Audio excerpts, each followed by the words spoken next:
Hello again and welcome to Foreplay Radio Sex Therapy. I'm your host, certified sex therapist Laurie Watson, author of Wanting Sex Again, and blogger at Psychology Today and WebMD. And I have with me Dr. Adam Matthews, my co-host, who's a couples therapist, psychotherapist, and president of NCAMFT.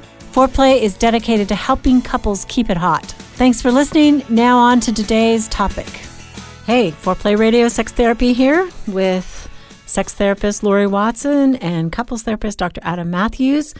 And we're going to talk today to our male listeners and girlfriend. We don't want to leave you out, but we're just really focusing right now on men. And we're going to talk today about, what is vulnerability?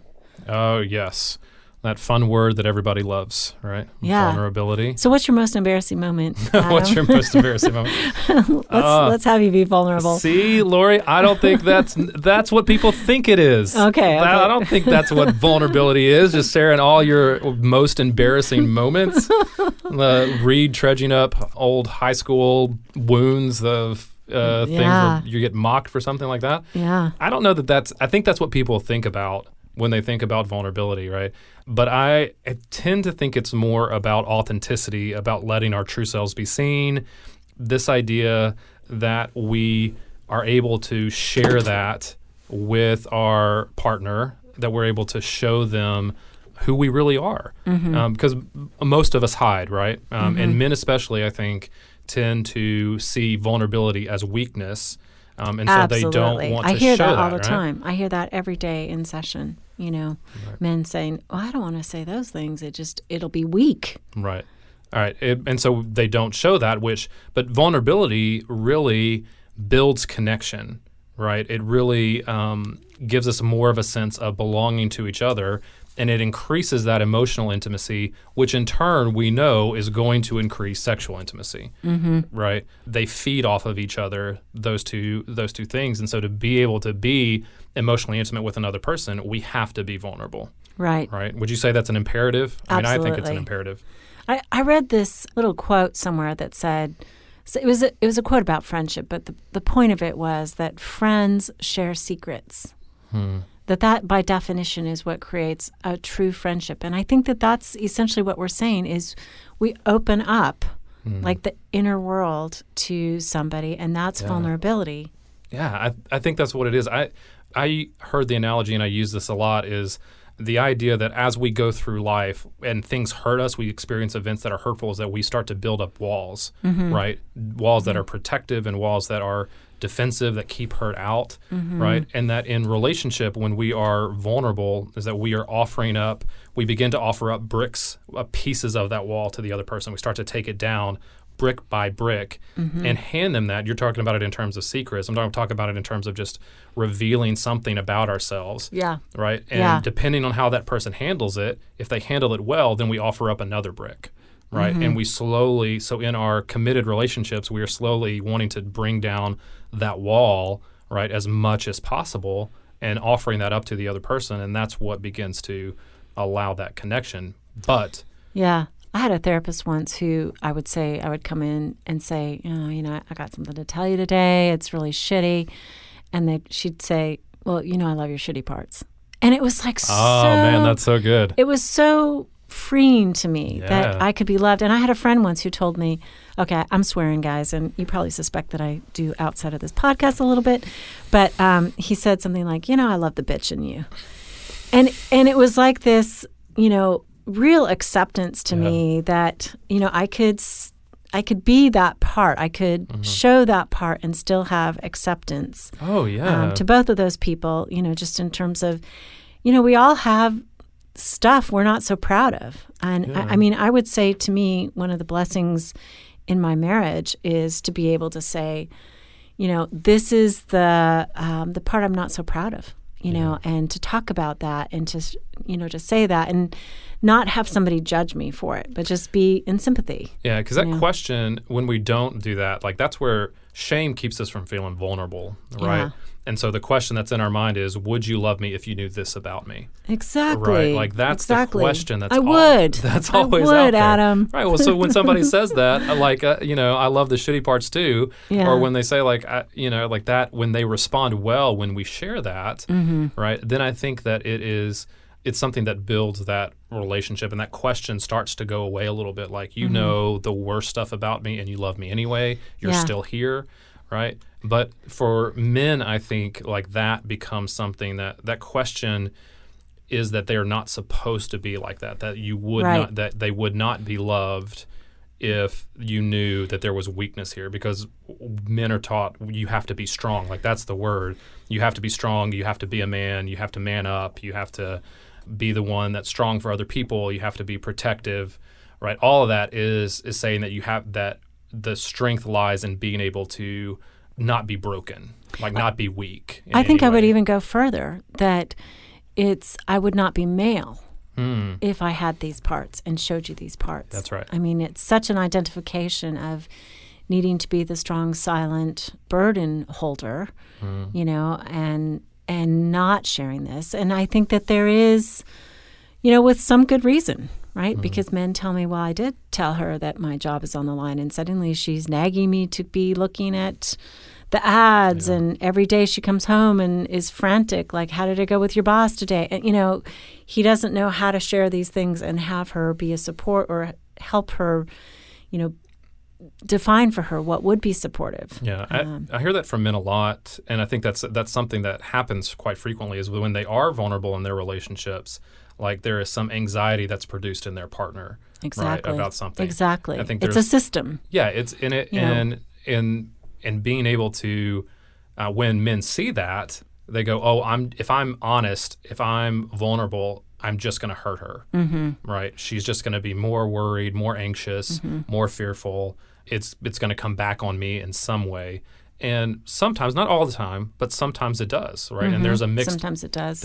I had a couple once who she wanted him to talk more, right? She wanted him to be, she wanted to know, one of her chief things was, I want to know what's going on inside his head. I want to go inside his head. So we did a lot of work on him being able to do that. And one of his chief things was, you put too much pressure on me. I feel too much pressure, right? I feel too much pressure in the relationship. I feel like if I don't like let you do what you want, she was also doing some things that was really threatening to him, right, to that relationship. And so he was honest about those things, and she just shut down. Right. In the session, she shut down and really sent him a lot of messages that was not okay that he felt that way. So that, and I don't think she was doing it maliciously but it just invoked a lot of anxiety in her. And then he was like, well, I'm never sharing again. I'm never going to share. I'm never going to share what's really going on. And I think that happens a lot of times. Yeah, I think you're talking about the dynamic of that. It's not simply that men don't want to be vulnerable, but that there is frequently trials and errors about that in their relationship, where they've learned something that says vulnerability is too risky, it burdens my female partner too much, and so they don't try it again. I mean, and absolutely, and probably we need to talk to women about how to receive that vulnerability, and really the issue is containing their own anxiety. Sure. Okay, when your partner shares something that's anxious, inside, or that is a problem, you don't need to fix it. Just like we say to men all the time, don't fix it. Okay, girlfriend, don't fix it. Yeah. Let him suffer. Let him be in it and be with him in it, instead of trying to manage it for him or make it better, or just, it's tea and sympathy, really, right? When somebody's vulnerable, we want to say, wow, that's tough. Yeah, and I think for a lot of men, it's getting past that fear, because that's the fear. Right, whether it's real or not, the fear is that is going to happen, that they're going to be judged for having that emotion, and that they're going to be judged less than a man, that they're going to be rejected. And I think for some men too, there is oftentimes this well of hurt and abandonment that's occurred possibly in life, right? That they're covering up in that, and they're afraid that if they touch that they're going to lose control of that, right? Sure. And that it's going to come out in a way that is harmful or hurtful, or it's just going to be too much, and it's going to be overwhelming. Right. We still raise boys, right? Big boys don't cry. Fathers sometimes act disgusted with the son who is, turning to mommy, needing comfort. I mean, all of those things are still very powerful messages that we're sending, male children. And I know it's a modern world, but oh my gosh, that is still happening every day. Yeah. We want men to sort of grow up when they're about 13, right? Not need their mothers, cut the apron strings. Yeah. And mama's boy is derogatory. Yeah, right? And just when the son needs his mother to help him navigate relationships, we tell him somehow or another it's toxic to be connected to your mother. Mm-hmm. And, she's often the more relational partner and might be helpful in terms of dating and, his world. But we shame him for needing her. And we shame mothers for being connected to their sons. I mean, it's really, we do a lot of damage in terms of bringing up males that don't add to his ability to be vulnerable, because then we want our husbands to open up. And it's like, okay, well, wait a second. What are we doing with our sons? And what did we do to our sons? Yeah, and I think there's oftentimes, too, the way that we're taught that we can be vulnerable is to be angry. Mm-hmm. Right. Like that's the appropriate acceptable emotion. That's the acceptable emotion that we're and able sexual. to. Yes, anger and sexual. Yeah. Right. That's the way that. But even sexual, like there's a place for anger in relationship, but it's not all the time. Oftentimes that anger is covering up hurt. And the sexual one to me is that it's not even, we're not even taught to be vulnerable sexually. We're taught to express that sexuality as some kind of macho conquering type of horniness that we like, as opposed to the vulnerability of expressing hurt, of expressing need, right? The need for touch and caress and closeness and tenderness. Yeah, we don't allow men much of that in the sexual relationship. Yeah. We're establishing the need for that, right? The need for that in a relationship. But maybe we come back after the break and we talk about some ways that this can be accomplished for men in a way that doesn't make them feel like they're becoming something that they're not. Okay. Because I think that's the fear, and I think there's some ways that can be addressed. Great. We'll be right back. Thank you so much to all our Patreon supporters, right? Yeah. Patreon is a platform where you can directly support things that you love. We really want to expand the resources that we can be able to provide to you as our listeners. If, our work touches you and our work helps you, we would be so grateful for your support. Just go to our website, foreplayrst.com, and there you can find a way to support us, and you can see our episodes and our blogs. And thank you so much, guys. Speaking with certified sex therapist Laurie Watson from Awakening Center for Couples and Intimacy. Laurie, what is an intensive? So an intensive is 12 to 14 hours of therapy all in one weekend. And it's a way to really make fast progress compared to weekly therapy. I mean, there's just so much more you can get done when you have a chunk of time. Overcome the challenges in your relationship and your sex life. Learn more about intensives and Awakening Center's other services at awakenloveandsex.com.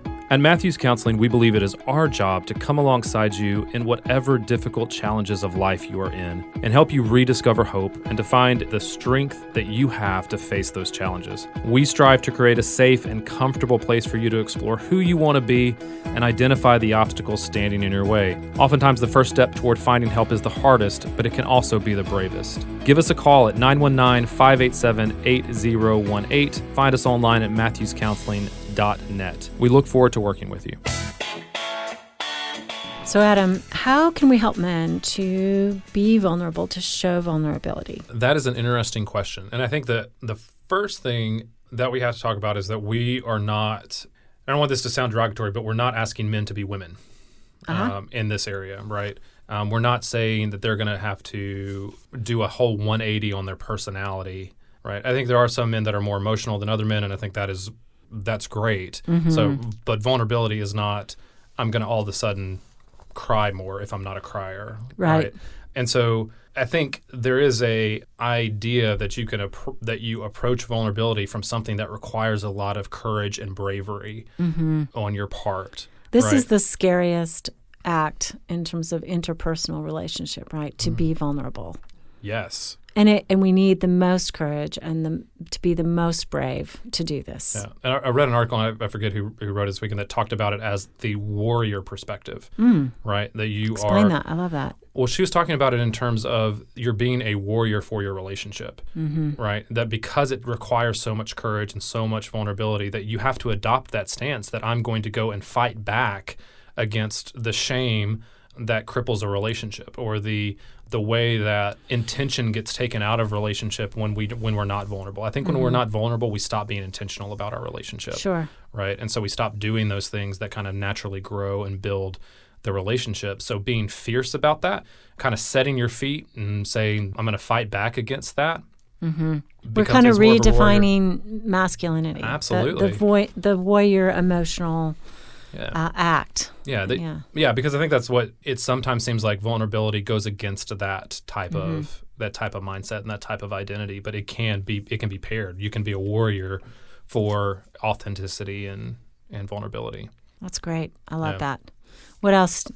I think the other thing is that there is a bit of self-denial that we all do, and we have to kind of resist that. I mean, that's part of the fighting back as well, because we tend to pretend that we're something that we're not, that the parts that we don't have figured out, I don't know that all men just outright lie about these things. I don't think it's dishonesty necessarily. I think it's self-dishonesty, that we say that we can handle this, right? We've got this. This is okay.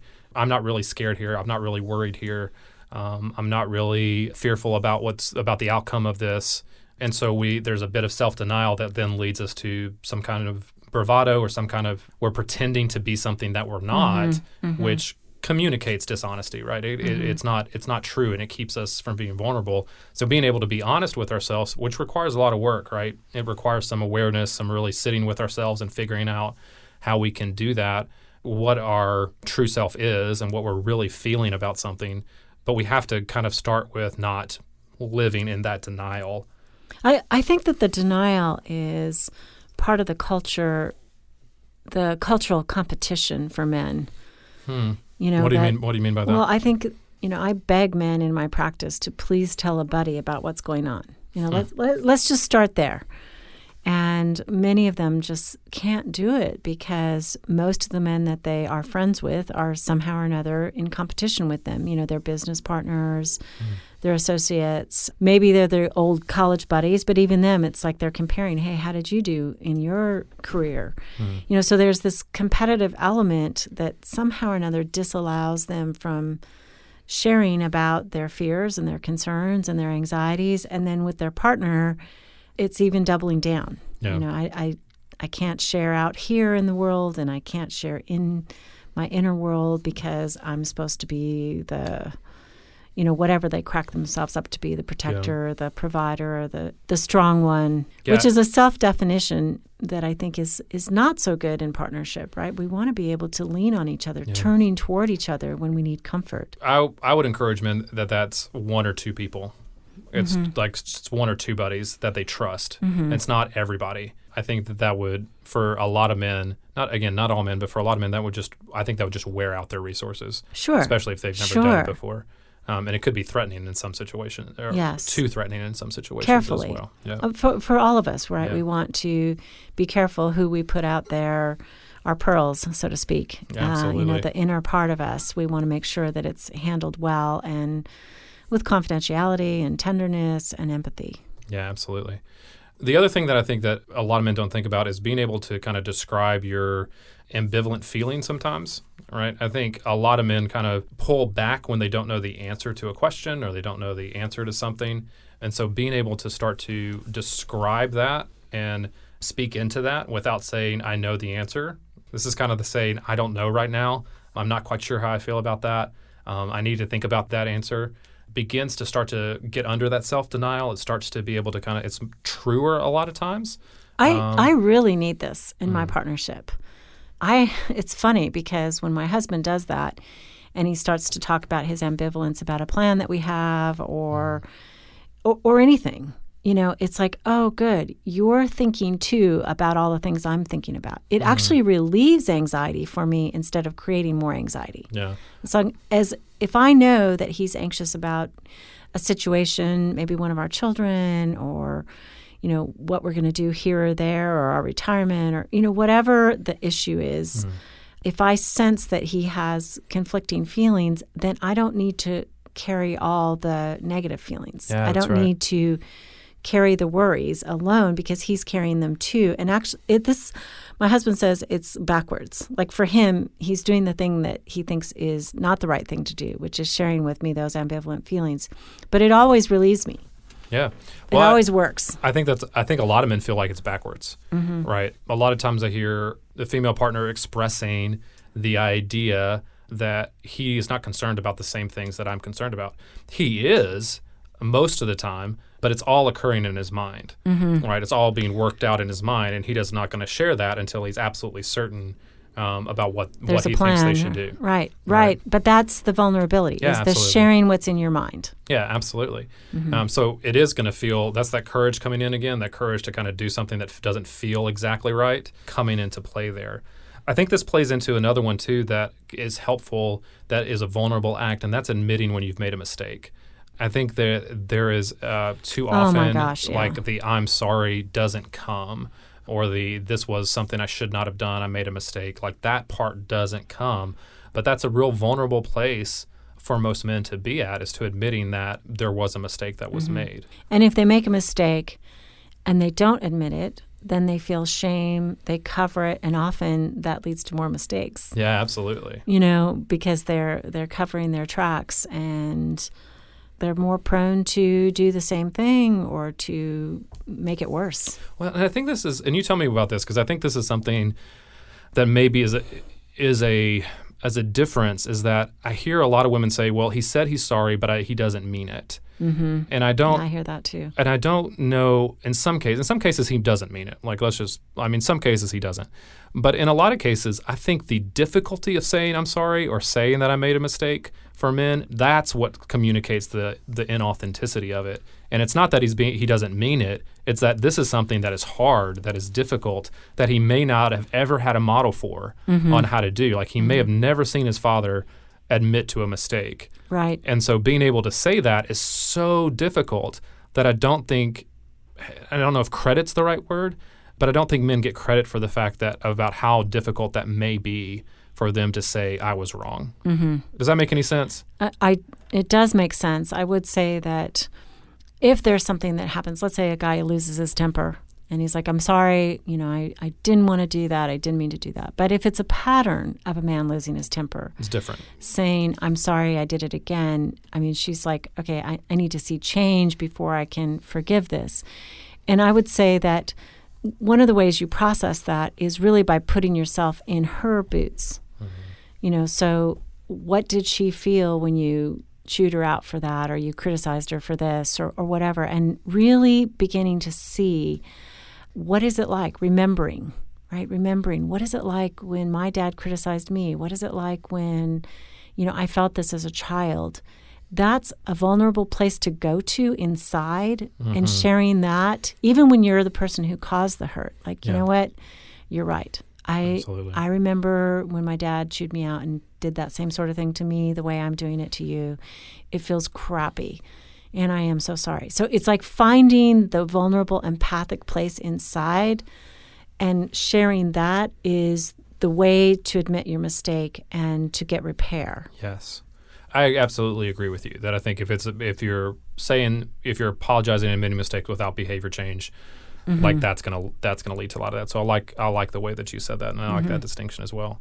One more that I want to make sure we hit that I think is super important is developing an emotional language. Right? I think because men are not taught to be vulnerable, oftentimes they don't have the words to say, or it's just it's very shallow emotion. It's just the sad, mad, frustrated, anger emotions that get talked about, when what's more beneficial and more vulnerable in relationships is to really start to identify those emotions and put specific names to them that really describe it, right? I feel really lonely.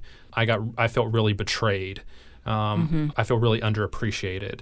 Those words get way more specific to what is actually happening, and I think helps facilitate understanding in the relationship as well. But most men, I think, don't have that language, and so they need to be able to identify that. Emotion wheels are great for this, I think. Yes, I was just thinking that. Let's link to that in our show notes. Yes.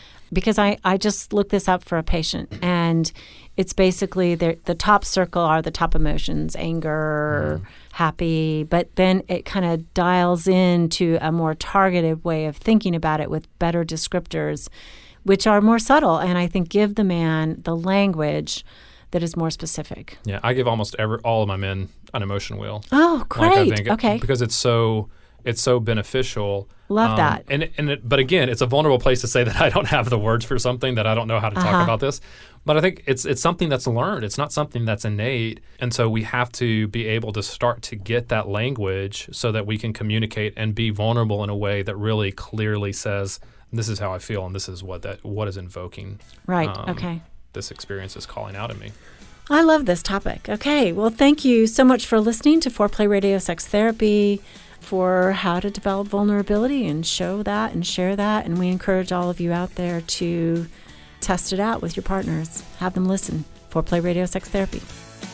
You can now call in your questions to the Foreplay question voicemail. Dial 833-MY-4PLAY. That's 833-4-PLAY. And we'll use the questions for our mailbag episodes. Hey, help us stay on top here at Foreplay. We'd love it if you would subscribe and share it with your friends. And please take 1 sec and rate and review us. Thanks so much.